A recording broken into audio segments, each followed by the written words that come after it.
Cases हैं। तो ये लोग जो बकवास कर रहे हैं, कांग्रेस पार्टी के 32 एमपीज के ऊपर सीरियस क्रिमिनल केसेस हैं, समाजवादी के 17 के ऊपर सीरियस क्रिमिनल केसेस हैं, शिवसेना के करीब 4 एमपीज के ऊपर क्रिमिनल केसेस हैं। ये लोग इलेक्शन जीतकर भारत की सबसे बड़ी पंचायत में बैठे हुए हैं। दिल्ली के ओखला पहुंचने के बाद असदुद्दीन ओवैसी ने किया एक बहुत बड़ा खुलासा।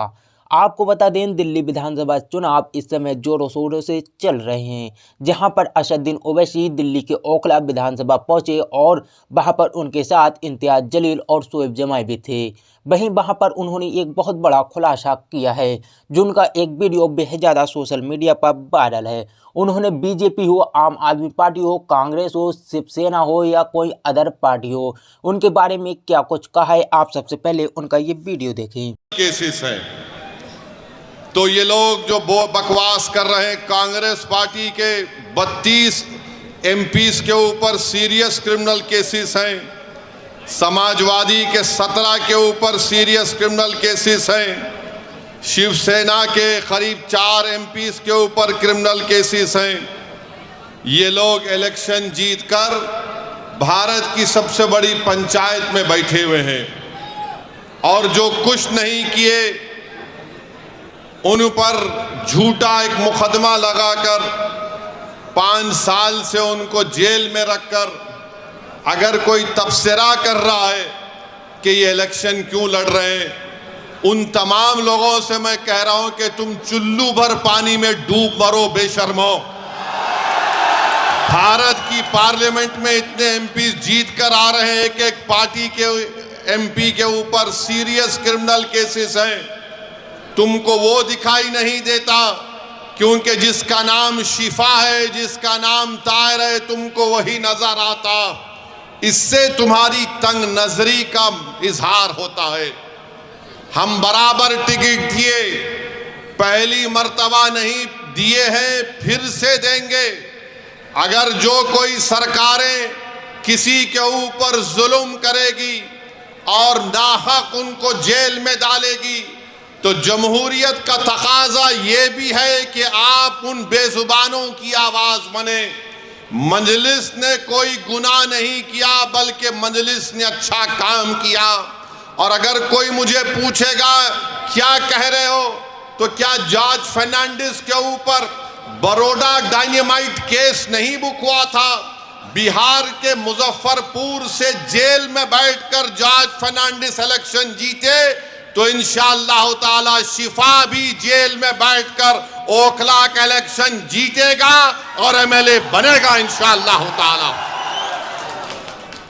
अब आप बताइए कि जो 5 साल से जेल में है, ना कोर्ट में कार्रवाई चलती है, ना मुकदमा खत्म होता है, ना विटनेसेस का एग्जामिनेशन होता है, मगर प्रोसेस एक पनिशमेंट बना दिया गया। शिफा जेल में क्यों है और केजरीवाल जेल के बाहर क्यों है? शिफा जेल में क्यों है? अमानतुल्लाह को बेल क्यों हो गई? सिसोदिया को बेल क्यों हो गई? शिफा को बेल क्यों नहीं होती? जैन को बेल हो जाती है, ताहिर हुसैन को बेल नहीं होती है। बताओ कौन किससे मिला हुआ है, ये आपको 5 तारीख के दिन तय करना। मेरे अजीज दोस्तों और बुजुर्गों, मुख्यमंत्री जेल में था 6 महीने, छोटा रिचार्ज केजरीवाल 6 महीने शराब के केस में जेल में था और आज 6 महीने के बाद निकलकर मुख्यमंत्री बनकर जेल में था और शिफा जेल से इलेक्शन लड़ रहा है। हमारी बहन अवाम के दरमियान में आकर अपने मासूम बच्चे और अपने शौहर के लिए बेबसी का इजहार कर रही है।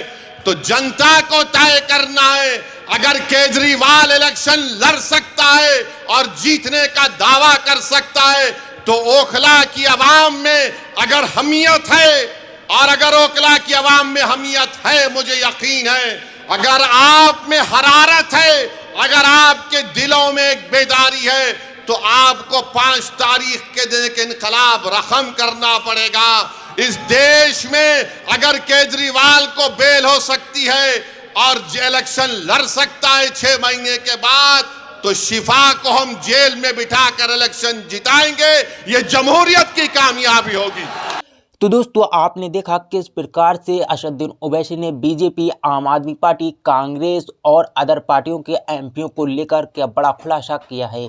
उन्होंने कहा है, नाम लेकर साफ तौर पर बताया है कितने पार्टी, कौन सी पार्टी में कितने ऐसे एमपी या एमएलए हैं कि उनके ऊपर केस दर्ज हैं और वह आरोपी हैं, लेकिन उन्हें बेल मिल गई है। लेकिन जब बात ताहिर हुसैन और शफाउर रहमान की आती है तो गोदी मीडिया हो, बीजेपी हो, आम आदमी पार्टी हो, कांग्रेस हो, इनके पेट में दर्द क्यों उठ जाता है। आखिर ये तो 5 साल से जेलों में बंद है, ना कोई ट्रायल है, ना कोई सुनवाई है और ना कोई आरोप सिद्ध हुआ है, तब इन्हें बेल क्यों नहीं मिलती। आप क्या कहना चाहते हैं असदुद्दीन ओवैसी की इस वीडियो को लेकर कमेंट सेक्शन में बताना ना भूलना। मिलते हैं एक और वीडियो के साथ, और ऐसे ही दमदार वीडियो देखने के लिए हमारे चैनल को सब्सक्राइब कर लें।